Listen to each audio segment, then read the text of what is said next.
Some say humanity is nearing the golden age, the possibility of which are at the whims of a coin flip.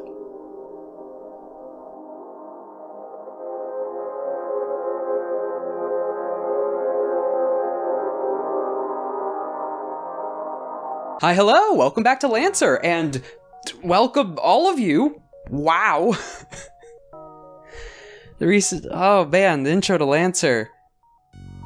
Thank you. Anyway, it was actually because of the flood of people from that and only having one other video on the fall of humanity, I figured I'd have a video talking about just the state of the galaxy as it is when you play. So that's what we're talking about. The status of the galaxy. 5016 U. Humanity, colonizing part of the Orion Arm, numbers in the trillions. And let's go through a day of that, a citizen of humanity, if you would. Everything is taken care of. Or at least the base necessities. Outside of that, your wants and your drives are for your own path, not decided through necessity. Housing, done. Food, done. Various other resources. You have things close to Star Trek fabricators, so if anything you need, you just can have it printed. Not literally from energy to matter, but just super advanced 3D printing. You can print mechs. They can scale up quite high. Not Starship high, but quite high. When it comes to farming, automation, I mean that... farming, factories, any kind of construction, everything's automated. It's fantastic.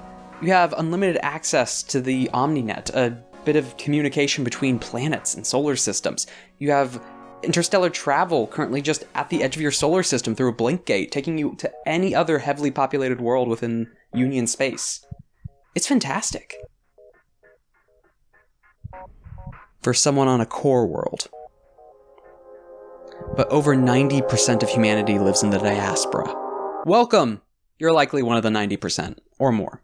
Probably more. You might be wondering, what's the main difference, and why is one excluded from the other? That just goes to development and Union's little civil war about 400 years ago. But core worlds aren't actually located near each other in space. They're referenced as core worlds based on how close they are to a blink gate, some of which have a blink gate in their system or just at the edge of one. Advanced development, advanced automation, high Union presence, and the upholding of the 3 pillars. Those will be gone in depth in another video. But a core world is like Earth in Star Trek. You know, fabricators, everything's taken care of. Money is a foreign concept to an extent. Within Lancer, there is money, but it's just through interstellar trade.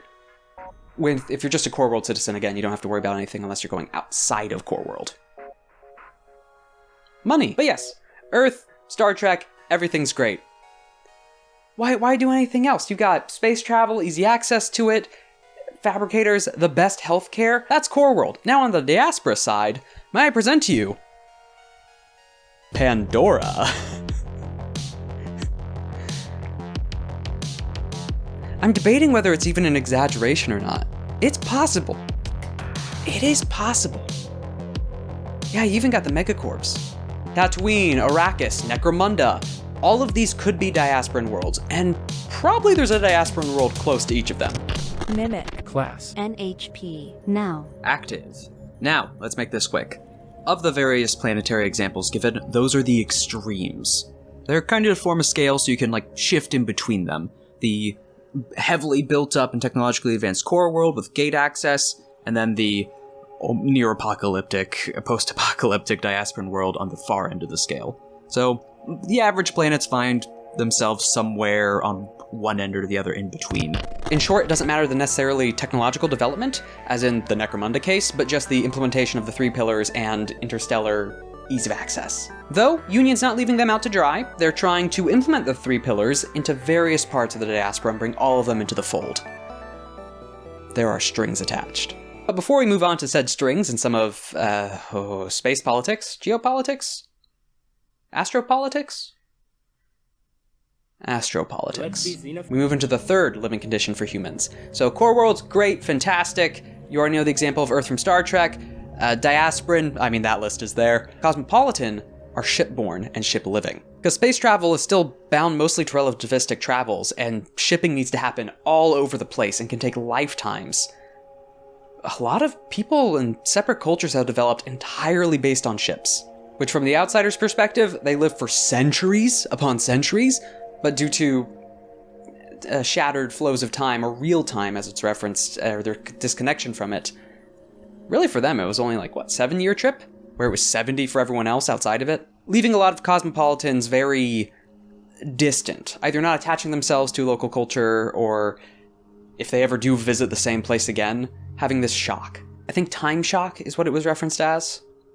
Or false time stress, I forget the exact definition of it, but there's an entire section of like worlds or resorts dedicated to retiring cosmopolitans, which are all frozen in certain states of time technologically and culturally in certain areas, just to ease them back into real time. And when it comes to players, cultures, and interest groups, there are some, which I will be covering a bit later, a bit more in depth.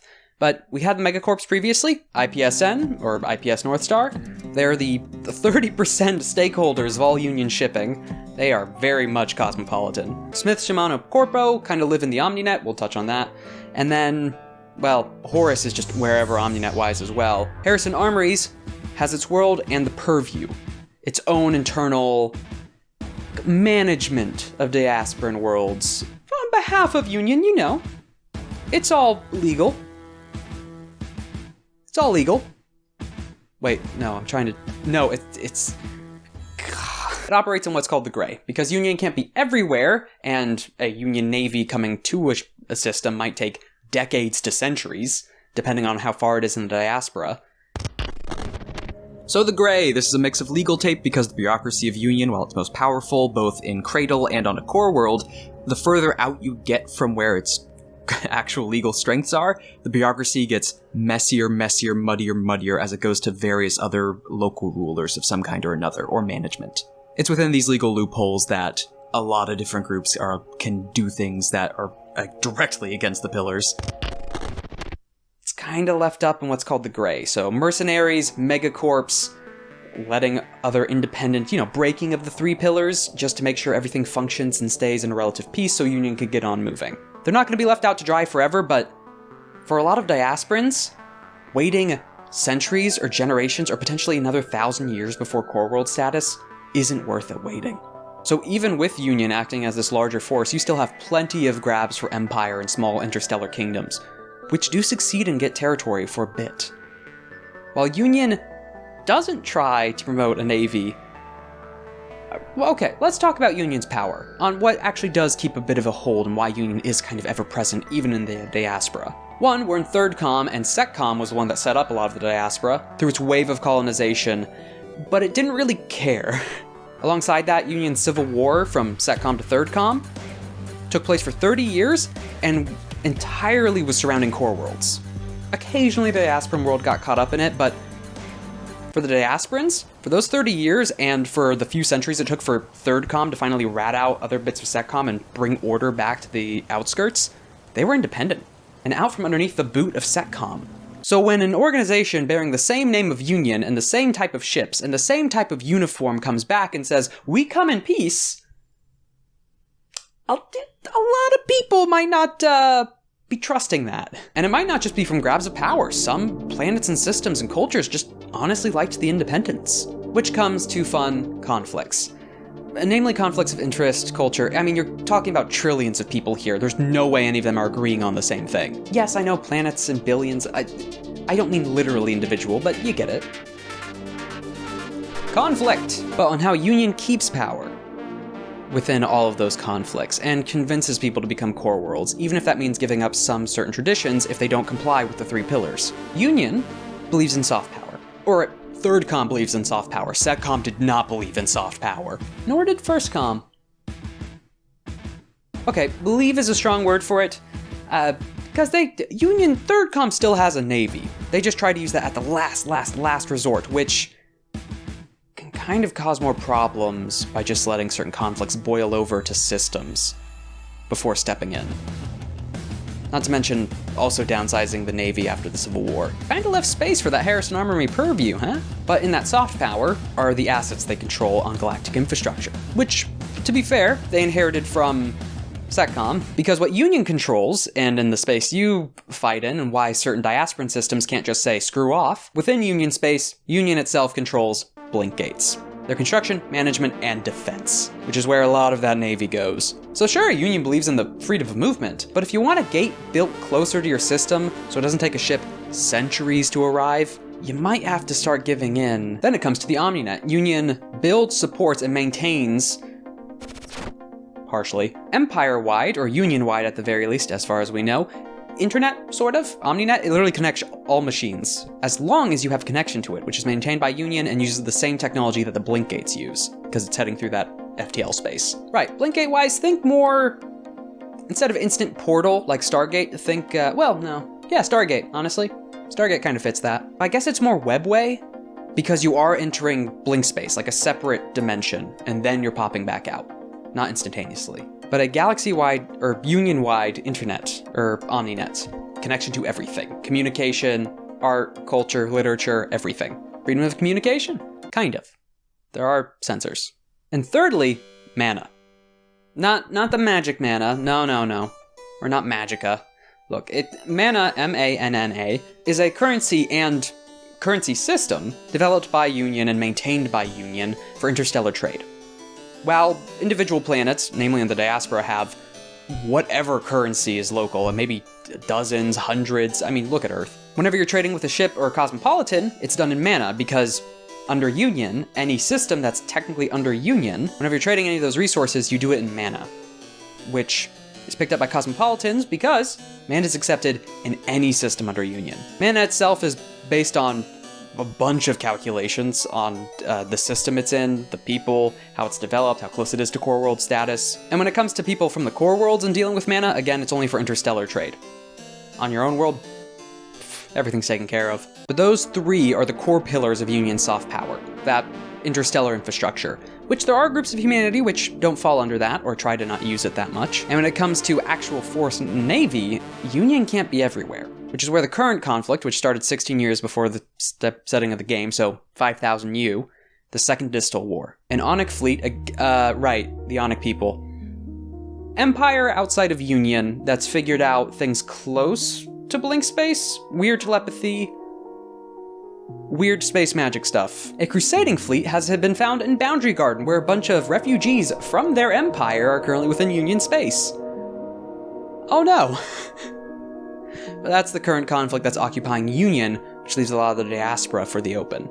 Not to mention the conflicts that were already still raging from the fall of SETCOM. Harrison Armory taking advantage, the investments in Dawnline Shore with their conflict boiling up again with the Karakin trade baronies. Not to mention the power grabs from both ISP-N on the necessary shipping for such a war front and the various other planets and systems that are trying to build up resources within the meantime. Rebels, hackers, crime syndicates, warlords. Union's eyes are currently focused on the Onic border and Boundary Garden. The diaspora is open. Hence, the coin flip. ThirdCom has ambitions. ThirdCom wants to spread and make as many core worlds as possible following the three pillars. Humanity's been separated, split, and spread over a wide region. And even though on a core world everything's taken care of and resources are abundant, in the diaspora that just isn't the case. And people in the diaspora think Union is foolish for thinking anything like that's possible. Though in any case, Union, in the space you're playing in, has quite the power hold inherited from the foundations and burning of SETCOM. They've built up what they could, and are trying to fix the pieces. But even its own internal politics are striving different directions. While the interest groups, including a more fleshed out version of Union and its own mess of bureaucracy, of the various groups, I didn't give a rough summary of the Karakin trade baronies. Medieval sci-fi houses, industrial barons, actually have the keys to Union's vast wealth. Materially, that is. But on top of that, yes, as said just previously, these various groups are going to get their own videos, but right now, it's just knowing they exist is what this video's about. We'll just be talking about, they'll get their own video. Right now, we're just going to talk about some of the tech. You know, what your daily life is like. So, we already mentioned blink gates, OMNINET, MANNA. You got those. Those are interstellar foundations. When it comes to just your life to an extent, printers or fabricators or whatever other name you want for it. It's not necessarily like Star Trek fabricators, again, not energy to matter, but 3D printing on a scale crazy. You can print a full mech. It takes a long time, but you can print a full mech. Though these printers don't get that large, to an extent that starships still have to be built manually, or at least parts can be fabricated with these printers, but they have to still be put together and managed. Same thing with cities, you can't build that in a day, but you can build it quite fast if you have automation with you. Due to SecComm and its very, very frequent use of clone soldiers, cloning's a thing. We can go all in depth on that, but to this point, clone citizens are a thing. Depending on where you are, politics get weird with that, we'll touch on those. Gene altering came from it, which even post-birth gene editing, quite nice, helps fix genetic medical conditions. You can entirely change just cosmetic things if you want. There are plenty of weird people that have just changed everything. Also, when it comes to medicine, just parts of your body can be perfectly cloned, an organ that it won't reject and is a perfect healthy replica of what you were just losing. AI and NHPs, briefly. NHP is a complicated thing enough, that's getting its own video. But AI, basic, what's called a CompCon, concierge unit, and I forget the other word. Computing concierge unit? Anyway, think Jarvis. Honestly, Jarvis is not a bad example. It's AI from today stretched to its limit. AI and Lancer itself, like base AI, again, NHPs, we'll touch on those, have kind of reached a stopgap. They can't really stretch any farther. They've reached their peak. They actually had a physical limit. Still farther from where we are today, AI-wise, but they do have a limit. That's where NHPs come in, non-human persons. It is an intelligence, that's why it's not artificial, but it isn't human. NHPs, again, that, you know, Eldritch Math, Cthulhu in a computer sort of thing, X-Pocket Dimension, Cloud Storage, Glitchy Anime Girl. You can train them and program them to an extent, and most of them are clones off of a base foundation and developed and focused along a certain path, but you can have them be well, not governing, you can have them managing entire cities, infrastructure, entirely with one NHP. They do need to be cycled, because if they're left to run on their own for too long, without any supervision, they get a bit, what's called a cascade. They start warping reality, because they're not held in that cloud pocket anymore. But anywho, fantastic AI to an extent. Used for ship computing, ship combat, anything that's just way too complex or can't really trust a CompCon unit to be able to handle with precision. And as long as it's cycled, it's fine. And the casket doesn't break. As long as the casket doesn't break. What's Eidolon? Cybernetics! Yep, they exist. I mean, oh god. In fact, they were way more popular and greatly used before the advancement of cloning technology under SecComm, and later redeveloped on a third comm, but the foundation for them still existed, and there's a bunch of groups that are androidists, or techno-cults. The idea that either it's just a fashion statement, some touch on transhuman rights, because yeah, transhumanism is just a hot button topic, or not hot button topic, it's just a thing that exists, because you have gene altering, cloning, and again, androidism and cybernetics that can almost entirely replace someone. The only thing you don't have is D-Corp, which was already a thing trying to be developed under SecComm. Transhumanism is a readily available subject within modern Lancer. In fact, there's various groups that entirely full-heartedly believe or try to pursue it, some to a detriment, which in some cases has only provoked them further to try it. Not to mention syncing, or like neural bridges, so mind-to-computer interface, which is how a lot of the mechs actually pilot themselves. There are manual controls to an extent, but half and half. You can go deeper, you can like wire yourself into a system if you wanted to, but you don't need to. It's more like Titanfall, where you lock into the chair with your helmet built into the side of it. It's already scanned you, has your imprint, you can activate it. But there's still manual controls on the inside. And honestly, that's just kind of the generic version of mech. Because of how widespread chassis are, they can be, and preferences from pilots, the insides can look like anything, really. SSC especially are interesting in their piloting of mechs. The chassis themselves, they are not just for war. In fact, there are plenty of just urban use chassis for construction equipment. It gets into the idea that because of that mental link to an extent, or even the basic manual controls, a human piloting something understands a human shape, or at least something close to animalistic. I'm looking at you, Swallowtail. But no, you have mech chassis, you have cybernetics, gene altering, cloning, FTL, internet that can span parts of the galaxy. Not that bad. Fabricators, printers. Then there's also the still studying field, we'll say, of paracausal tech. So paracausal tech isn't used too often. NHBs technically count within that realm, but paracausal tech, because it's actively breaking reality around it to be able to function, it's an obtuse study, we'll say. But it's not everywhere. In fact, that is the close to like a super weapon or magic item equivalent. It's used in some day-to-day things to an extent, but you wouldn't never really see it, and not an average civilian can just go like, oh shoot, I'm gonna go set up a gun that doesn't exist.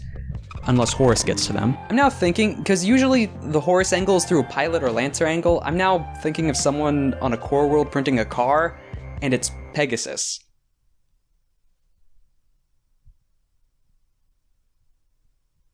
That's a screwed up car. Stasis as well, which kind of uses that paracausal tech.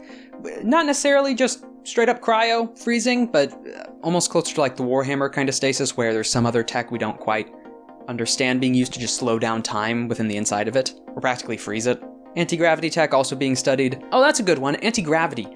A lot of stations and ships still use just centripetal force, if I'm remembering correctly. You know, the spinning station, spinning ring on a ship, or just relying on thrusters and movement. Because while artificial gravity does exist, it's not to the level of, let's say, Mass Effect yet. It's there in small quantities, even used in some weapons. I'm looking at you, Harrison Armory. Hi, Barbarossa. But right now, it is just such a power-intensive system and unstable. It's generally preserved for high-speed maneuvers of a ship, you know, stuff that's like, oh hi, we're going a fraction of the speed of light, you better buckle in and get into the designated gravity field before we turn. Nah, NL jumps are dangerous. Lethal if you do not have any kind of protection like anti-grav. But it's still there in small amounts, just very power-intensive, so it can't be used everywhere. Or for long times. Brief bursts, ship maneuvers, safety, pushing something off the ground for a brief moment, and some weapons. It is, however, an active field of study. EVA suits, I'm forgetting the acronym at the moment, it's probably over here, are everywhere. They're the kind of, not the end result, but where spacesuits have gone. In fact, hard suits are where the initial developments towards mechs, because it did require some kind of power source and external exoskeleton. But a spacesuit's that's extremely protective, as in, like, yeah, you can have sharp metal hit the side of it, it's probably still gonna hold. A lot of them are more specialized here and there, but generally, it's sleeker. You can still have bulkier versions, armored-wise and combat-wise, but it's not gonna instantly just vacuum if something goes wrong. What's another one? Ah, cold fusion! Yes, cold fusion generators. Any big sci-fi nerd or just tech person? Cold fusion. Cold fusion is just such a milestone. In fact, it's what all the chassis use. And over the hundreds of years after the initial mechs, they've been downsized greatly. That's how you get the half-size mechs, and what makes them different from just a hard suit. They've got a reactor on board. Honestly, I'm kind of dawdling here. There's probably a few other bits of small tech and stuff, but I think I hit the big points that showed like... I did forget one. Nanites. The actual capabilities of such can range from knitting ship holes together or knitting wounds back on someone. They can also... The true capabilities for any of these technologies are wildly varied and kind of left up to the GM on its full implementation and how advanced it actually is. So tech-wise, I think we've rounded up, and we already covered the Diasporan, Cosmopolitan, and Core Worlds. Or Metropolitan, they're Metropolitan. The current Distal War, the current conflict heading over at Dawnline Shore, this little funny planet over here called her. And then when you want to go to individual conflicts here and there, like the Ungratefuls, that goes to several of the field guides, the other books, the campaigns, some of the major events that are kind of the need to know, we kind of covered here. AKA the Distal War and the effects in the Dawnline Shore. Hope that helped both on the summary of the planets and the technology, so you can kind of get an idea of like some of the astropolitics and what your average like separate world or diasporan city might be like, or some of the tech that could be available and the certain, let your world building mind go crazy. Also, as a player, allows you to kind of picture where your pilot is a bit better. And if you like the video, like, subscribe, share it to your friends, and I hope I made this to be able to be shared to both people getting into the setting and also to players and giving them a better idea of where they are located. In short, I hope the video helped. Anyways. Now I can slow down. I'd like to thank my patrons for helping me make this video, And on top of that, being able to see what I'm working on ahead of time, head over to the Patreon. It'll be greatly appreciated. Oh, and you'll have your name here in the credits, alongside these wonderful people. Anywho, bye.